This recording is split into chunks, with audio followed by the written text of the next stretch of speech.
The Vikings 53-man roster has come out, and my initial reaction is there's a lot of weapons for Kirk Cousins in the passing game. 4 tight ends, 6 wide receivers. Now, we know everybody's not going to make and dress for game day, but that's a lot of wide receivers and a lot of tight ends when you talk about only having 8 offensive linemen. So I think that means there's going to be a little bit more passing of Kirk Cousins. Maybe he's going to resemble a little bit more of the San Francisco 49ers with multiple sets, being able to shift in motion, giving Kirk Cousins the option. If the box count is favorable, just run the ball. If that box count or those DBs look like they're in man, maybe you have a pass play that you really want to get to, a la Peyton Manning when he got to choose his offense. And I think Kirk Cousins, maybe Kevin O'Connell, another year under with Kirk Cousins is going to give him a chance to really own this offense.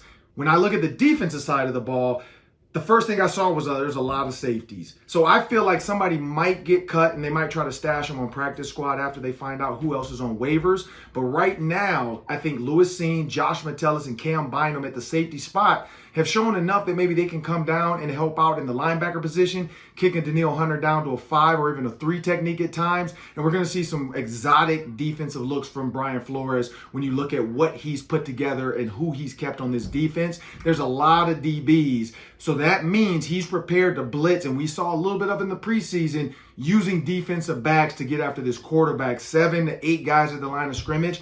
And what better way to do it with some bigger safeties who can play linebacker or safety, cover guys if they need to. So I'm very excited to see where this roster ends up. But I think the roster moves aren't done. There's going to be some guys on the waiver wire from other teams that they might want to look at. So with this roster, they go with 4 tight ends. I thought for sure it would be T.J. Hawkinson, Josh Oliver, along with Johnny Munt. But Nick Muse scored the first touchdown of the preseason, second year from South Carolina. Good for Nick Muse. They go with 4 tight ends.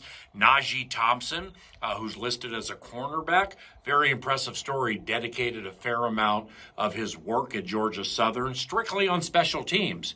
And it paid off because he might be a special team stud. Najee Thompson made the team. That's super cool. Likewise for the undrafted Andre Carter. Good for him because he began training camp on that side field trying to get himself up to speed and, get himself physically right. And he did get himself physically right all the way onto the final 53.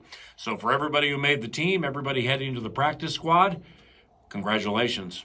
Now that the Vikings have finally released their 53-man roster, we've got some instant reaction here. Number one, 13 of the last 16 draft picks by the Vikings over the last 2 years, those guys all made the team. It's pretty amazing. And remarkably, above and beyond that, 3 undrafted rookie free agents made the team this year. One of which, in Ivan Pace, is probably going to start week 1. So that's incredible to begin with.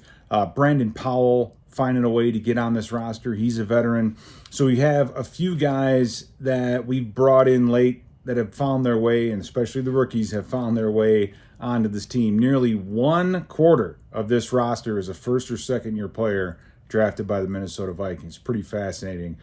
Offensively, we know what we're dealing with. It's the running backs. We got 3 of those. We'll see how Ty Chandler does as the solid backup or the supreme backup, the backup. And defensively, defensive front, they're pretty well set. It's the development of the outside linebackers. And, oh, by the way, we kept 6 safeties, which means a lot of extra safeties on the field.